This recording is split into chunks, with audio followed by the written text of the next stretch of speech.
박완서 장편 소설 그 많던 싱하는 누가 다 먹었을까. 9장 패대기 쳐진 문패.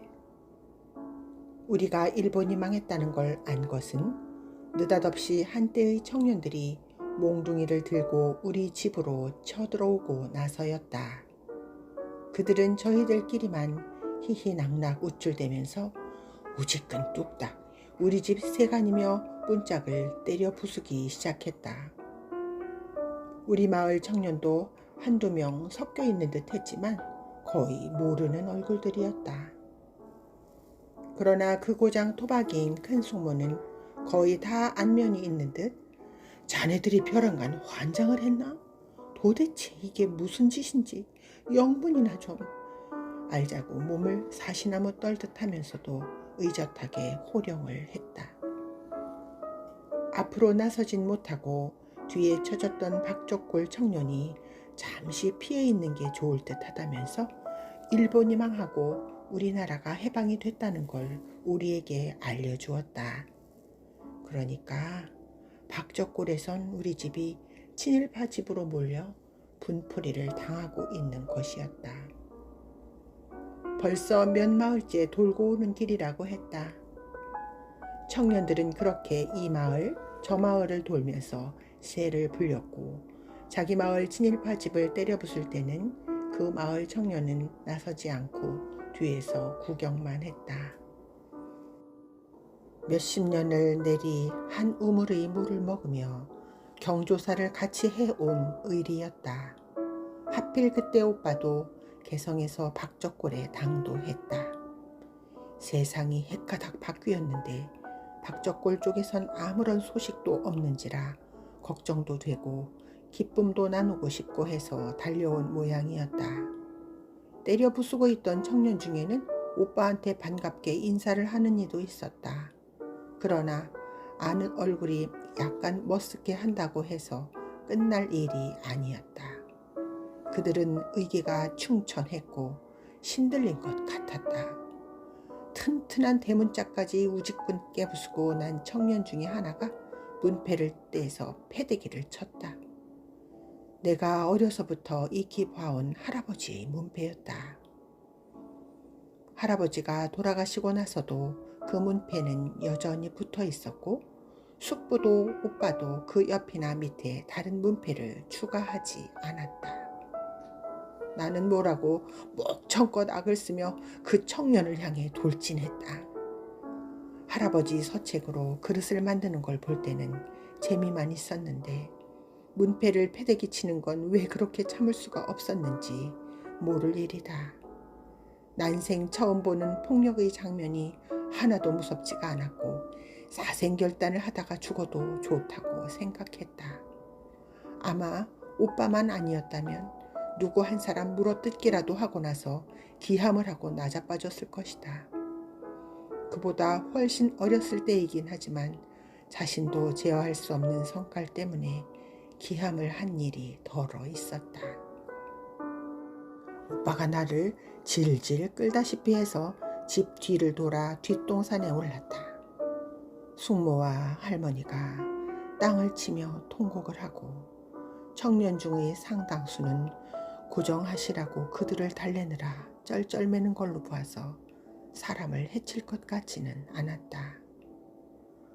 그래도 나는 끌려가면서도 그들에게 정중하게 어른들이 안전을 부탁하는 오빠가 너무 바보 같고 어수룩해 보여서 기가 막혔다.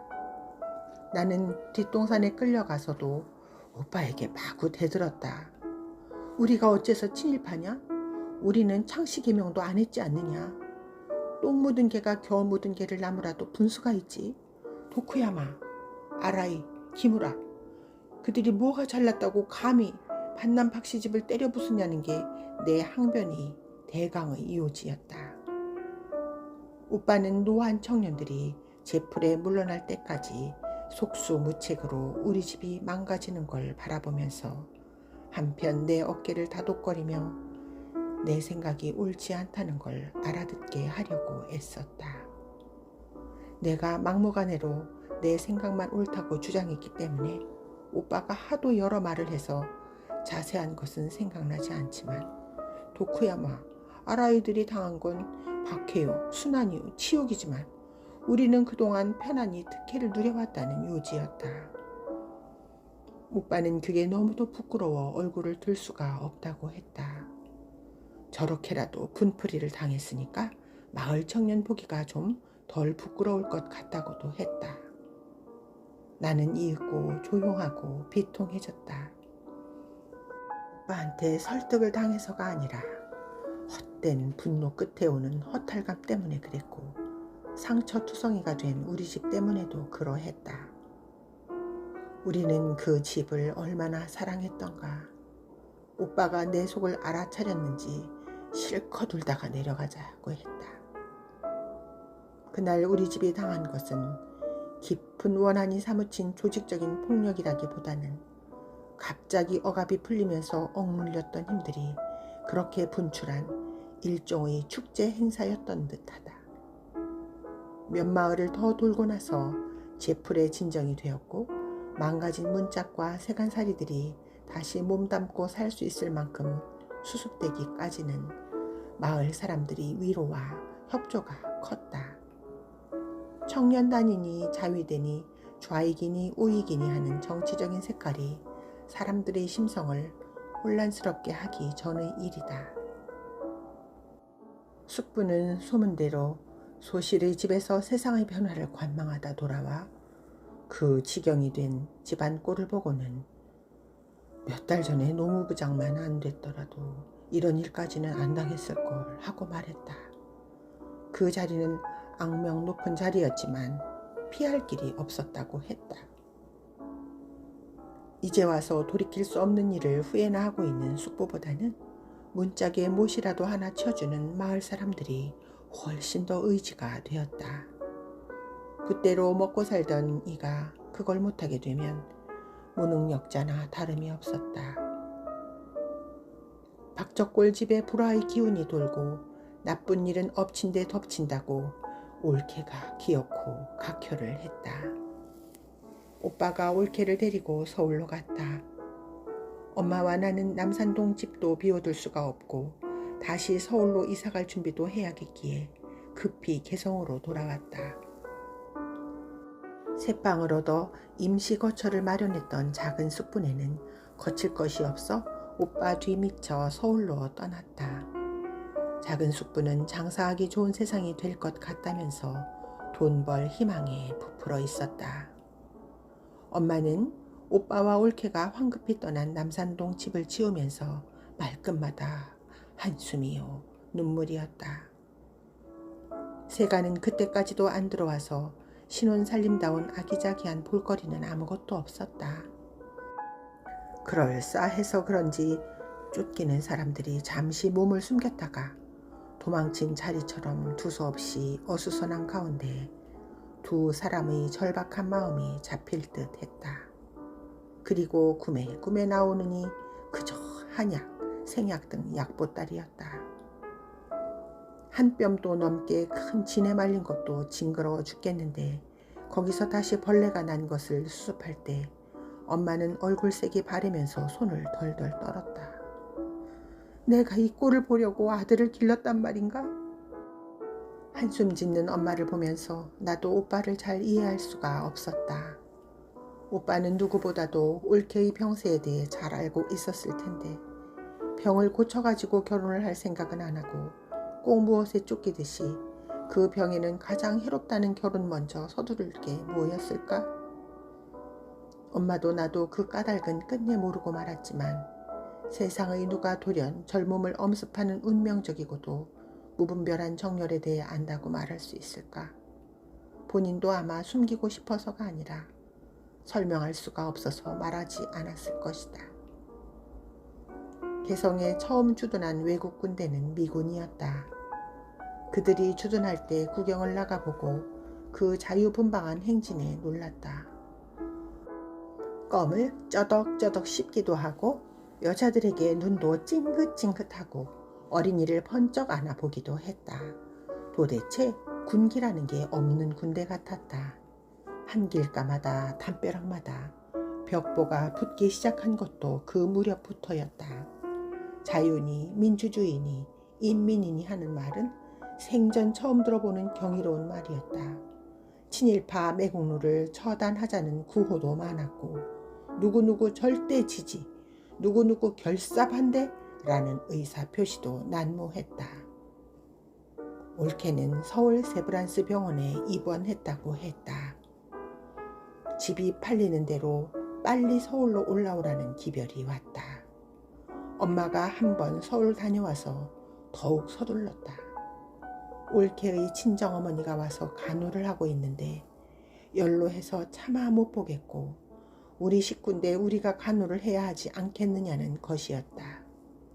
엄마는 오빠가 너무 올케 가까이 붙어서 애를 태우는 것도 물론 불안했을 것이다.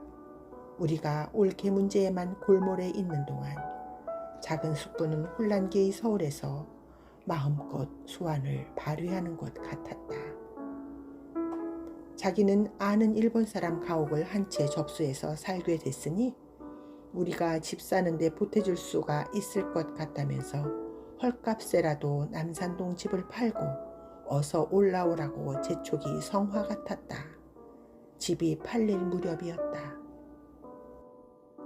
개성에 미군이 들어온 건 38선을 잘못 그어서 그렇게 된 거라면서 느닷없이 미군이 철수하고 소련군이 주둔을 했다.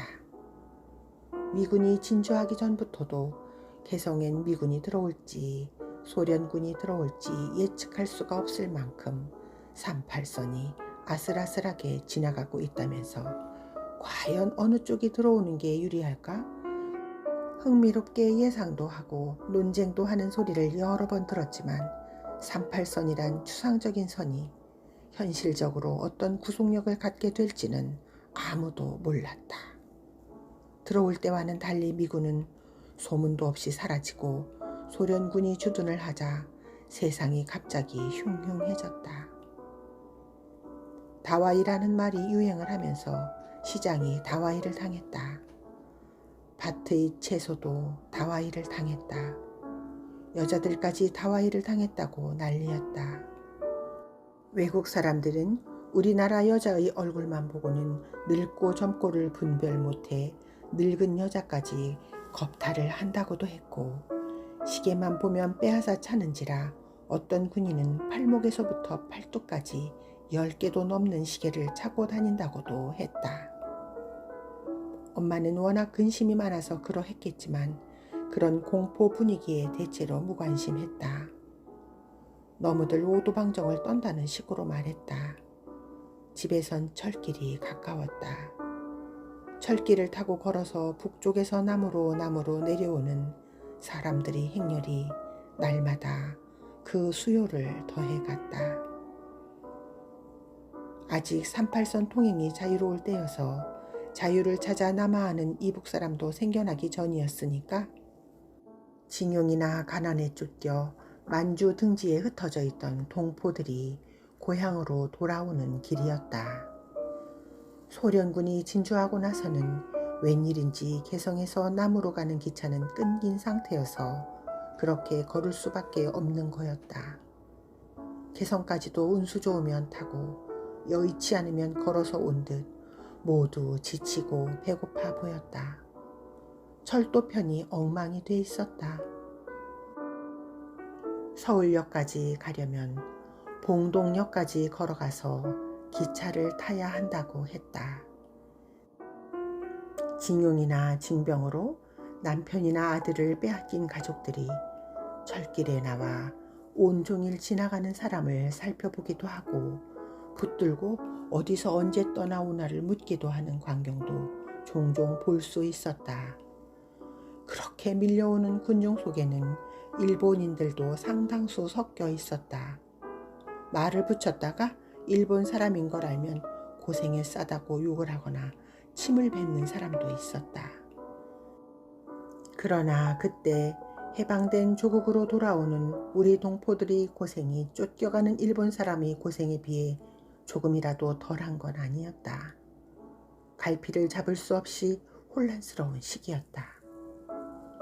처음으로 우리말로 된 소설을 읽은 것도 그 무렵이었다. 오빠 방에 있는 책 중 우리말로 된 소설에 처음으로 호기심이 생겼다. 내 또래들이 거의 한글을 모를 때였다. 급히 배우느라 야단들이었지만 나는 벌써부터 알고 있어서 그 무렵 쏟아져 나오는 벽보나 삐라를 자유롭게 읽을 수 있다는데 묘한 쾌감과 자부심을 느꼈다. 제 나라 글을 알고 있다는 당연한 사실에 대한 자부심이 우리 문학에 대한 최초의 관심을 불러일으켰다. 제목에 이끌려 이광수의 사랑을 읽고 나서 같은 작가의 단종의사를 읽었다. 박화성의 백화도 읽고 최서해의 탈출기도 읽었다. 제목은 잊어버렸지만 강경애의 단편도 읽었다. 단종의사와 강경애의 단편에 가장 큰 충격을 받았다. 단종의사를 읽고는 잠을 못 잤고 강경애의 단편을 읽고는 정신적으로 큰 충격을 받았지만 비위가 덧나 며칠 밥맛을 잃었다. 부스럼이 잔뜩 난 아이의 머리에다 약이라도 발라주는 게 쥐를 잡아 그 가죽을 벗겨 모자처럼 머리에다 씌워주는 거였다. 결국 나중에는 머리에서 온통 구더기가 들끓게 되는 얘기인데 나도 살갗을 대면 당장 된장이나 발라주는 환경에서 자랐건만도 징그럽고 끔찍해서 헛구역질이 올라왔다. 그때까지 독서가 내가 발붙이고 사는 현실에서 붕 떠올라 공상의 세계에 몰입하는 재미였다면 새로운 독서 체험은 현실을 지긋지긋하도록 바로 보게 하는 전혀 새로운 것이었다. 단종의사는 소설이지만 나는 고스란히 사실로 받아들였고 우리 역사를 좀 더 깊이 계통적으로 알고 싶다는 관심의 단서가 되었다. 그 후 학교에서 정식으로 국사를 배우게 되었고 어른이 된 후에도 개인적인 취미로 저자에 따라 사관이 다른 몇 종류의 역사책에 접할 기회가 있었지만 그때그때 흥미본위로 잡다하게 취한 지식은 전혀 투서가 없어 꼭 정리를 안 하고 함부로 쳐넣은 서랍처럼 아무짝에도 쓸모없는 그야말로 잡식에 머물러 있다. 그나마도 세종대에서 세조대까지를 가장 확실하게 알고 있는 것처럼 느끼곤 하는데 그런 착각은 순전히 단종애사에 근거하고 있지 않나 싶다. 감수성과 기억력이 함께 왕성할 때 입력된 것들이 개인의 정신사에 미치는 영향이 이렇듯 결정적이라는 걸 생각할 때 나의 그런 시기의 문화적 환경이 가정적으로나 사회적으로 너무도 척박했었다는 게 여간 억울하지가 않다. 그러나 한편 우리가 밑바닥 가난 속에서도 드물게 사랑과 이성이 조화된 환경을 유지할 수 있었던 것은 엄마 덕이었다고 깊이 감사하는 마음이 생긴 것은 강경애의 소설을 읽고 나서였다. 아침 저녁 차렵 이불을 끌어당겨야 할 만큼 여름이 물러나고 나서 비로소 엄마하고 나는 개성을 뚫 수가 있었다. 여전히 개성에는 소련군이 주둔하고 있어서 개성역에는 서울 가는 기차가 없었다. 서울 가려면 봉동역에 가서 타야 한다는 사람도 있고 장단까지는 가야 한다는 사람도 있었다. 다 풍문이었고 확실한 건 개성역엔 남쪽으로 가는 기차는 없다는 사실 하나뿐이었다. 봉동역까지는 20리였지만 장단역까지는 50리 길이었다. 당장 필요한 것만 해도 엄마도 나도 이고 지고 해도 모자랄 판이었지만 몇십 리 길을 걸을 각오를 해야 했으니 욕심은 금물이었다. 다행히 우리 집을 산 사람이 식구가 단출해 우리 세간을 당분간 맡아주기로 했다. 봉동역까지 가려면 야다리를 건너야 했다. 고려가 전성을 누릴 때 멀리 아라비아 상인까지 교역을 하러 드나들어 약대를 매놓은 데서 그 이름이 유래됐다는 야다리는 개성 사람들에게 가장 친근한 달이었다. 개성서 자란 사람치고 야다리 밑에서 주워온 아이라는 놀림이나 꾸지람을 듣고 자라지 않은 이는 별반 없으리라. 어려서부터 워낙 울기를 잘한 까닭도 있었지만 내가 어려서 어른들한테 가장 많이 들은 구박도 저 계집애는 야다리 밑에서 얻어왔나 보다는 소리였다. 우리 말고도 이고 지고 야다리 쪽으로 이동하는 군중이 길을 메우고 있었다. 원래 서울 왕래가 빈번하던 고장이 그 길이 막히고 보니 그럴 수밖에 없었다. 야다리 이쪽엔 소련군이 저쪽엔 미군이 보초를 서고 있었다. 그러나 통행을 제한하거나 검문을 하는 것은 아니었다. 흉흉한 소문 때문에 머리를 구질구질한 수건으로 가리고 고개를 푹 숙이고 가는 젊은 여자도 있었지만 겉보기에 소련군이나 미군이나 다 같이 갈색 머리에 노르스름한 눈을 하고 있었고 장난스러운 표정이었다. 야다리 한가운데도 38선이라고 추정할 만한 선이 그어져 있는 것도 아니고 하다못해 새끼줄 한 오락이 쳐있지 않았다. 38선 무서운 건 전혀 모를 때지만 군인을 괜히 무서워하는 버릇은 일제잔재인지라 죄진 일 없이도 가슴을 두근대며 경직된 표정으로 양국 군인 앞을 통과했다. 아무런 표지도 없었지만 사람들이 다들 봉동역에 집결해 있기에 우리도 장단역까지 갈 것 없이 거기서 기다리기로 했다. 참을성 있게 마냥 기다렸다. 기차표 파는 데도 없어서 마음대로 철길로 나가 서 있었다. 드디어 기차가 남으로부터 왔고 우리는 일제히 달려들었다. 출입문보다 창으로 타는 사람이 더 많았다. 닫힌 창은 유리를 부수었고 이미 많은 유리창이 부서져 있었다. 엄마가 나를 들어 유리창을 통해 안으로 밀어 넣었고 누군가 안에서 끌어당겨 주었다. 나도 밖에 남은 엄마를 필사적으로 도와 안으로 끌어들였다. 자리를 잡기를 바라지는 않았지만 기차 속은 너무도 난장판이었다. 유리창도 성한 데가 없었지만 의자도 망가지고 뒤틀린 건 연일 이런 혼잡을 견디었으니 그렇다 손 치더라도 의자를 싼 우단 헝겊을 여기저기 예리한 면도칼로 도려내어 더러운 내용물이 꾸역꾸역 꿰져 나오고 엉성한 골조까지 보이는 건 도무지 이해가 되지 않았다. 그 혼란 중에도 이것이 해방이냐고 비분 강개하는 사람도 있었다. 기차는 아무 데서나 쉬면서 아주 오래 걸려서 서울에 도착했다. 신촌 좀 지나 서울역에 도착하기 전에 남들이 다 내리기에 우리도 내렸다. 서울역에서 내리면 혹시 표를 안 산 게 문제 될지도 모른다는 생각 때문에 더 미리 내리지 않았나 싶다. 한강로의 적산 가옥에 든 작은 숙부네에다 우선 짐을 풀었다. 올케 언니는 다행히 많이 좋아져서 몸보신만 잘하면 된다고 병원에서 퇴원을 권유해 천안에 있는 친정에 내려가 있는 중이었다. 올케 언니를 위해서라도 우리가 살 집을 결정하는 게 급했다.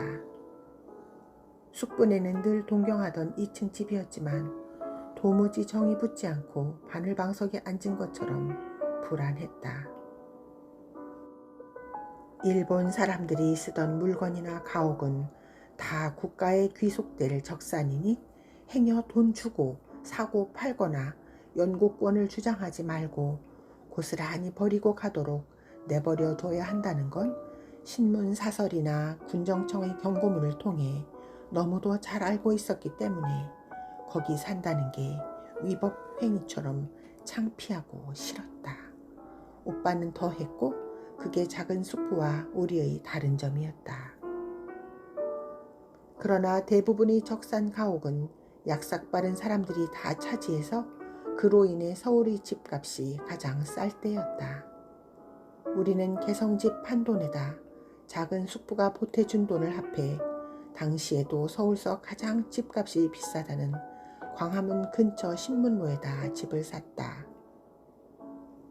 엄마가 그렇게도 소원하던 문한 사람이 된 것이었다. 지대만 좋을 뿐 아니라 새로 지은 반들반들하고도 반듯한 고래등 같은 기와집이었다. 그때로서는 드물게 목욕탕까지 있는 집이었다. 다소 무리를 해서라도 집다운 집을 장만한 것은 올케 언니와의 행복한 생활을 아직도 단련 못하는 오빠의 새신랑다운 허영도 있었을 것 같다. 엄마는 열심히 신방을 꾸미고 며느리 올라를 기다리고 나는 숙명고녀의 복학을 했다. 그냥 결석했다 출석한 것처럼 아무런 문제 없이 받아들여졌고 출석부에도 내 이름이 그냥 남아 있었다. 여름방학 동안에 해방이 됐기 때문에 고향이 이북인 아이들 중엔 아직 안 돌아온 아이들이 많았고 그런 아이들의 자리는 계속 비워놓고 기다리는 중이었다.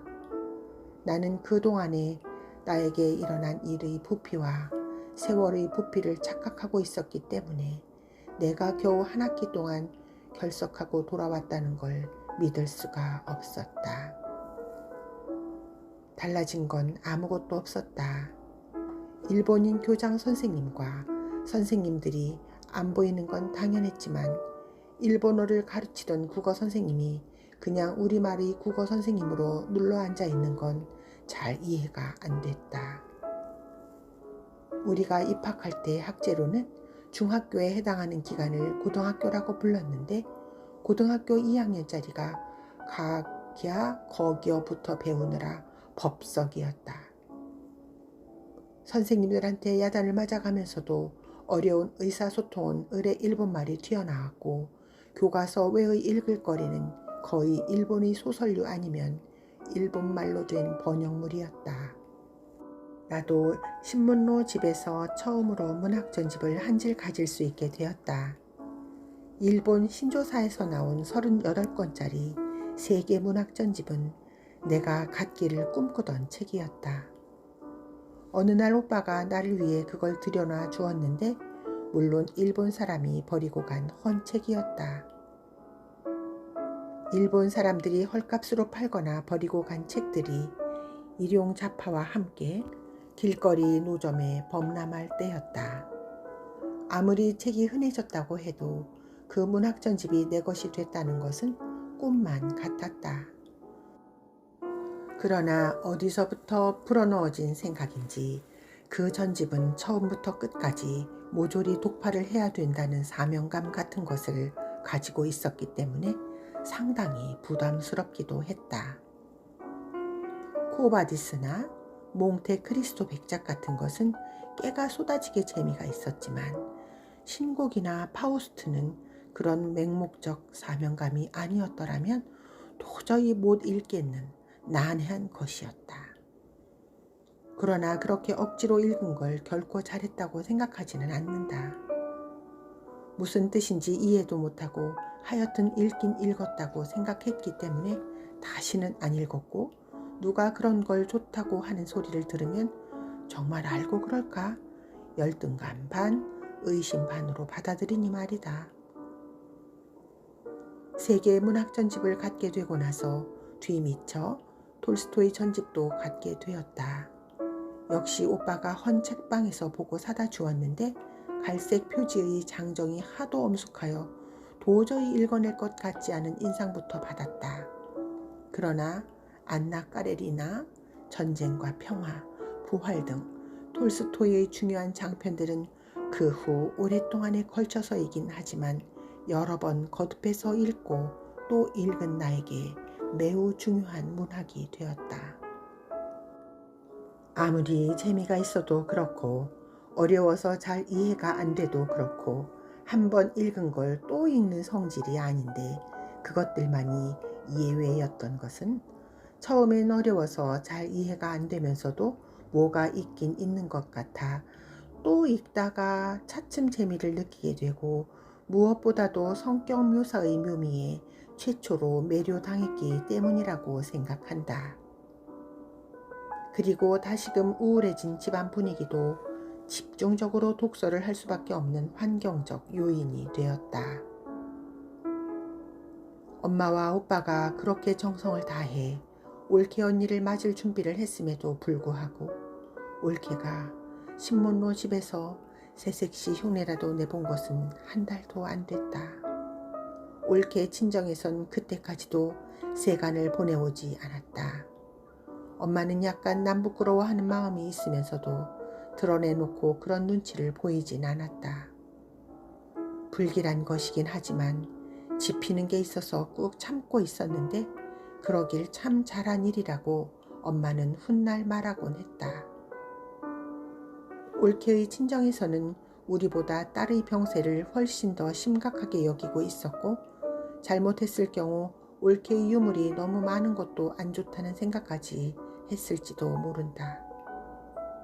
올케는 다시 세브란스 병원에 입원을 했고 다시는 집에 돌아오지 못했다.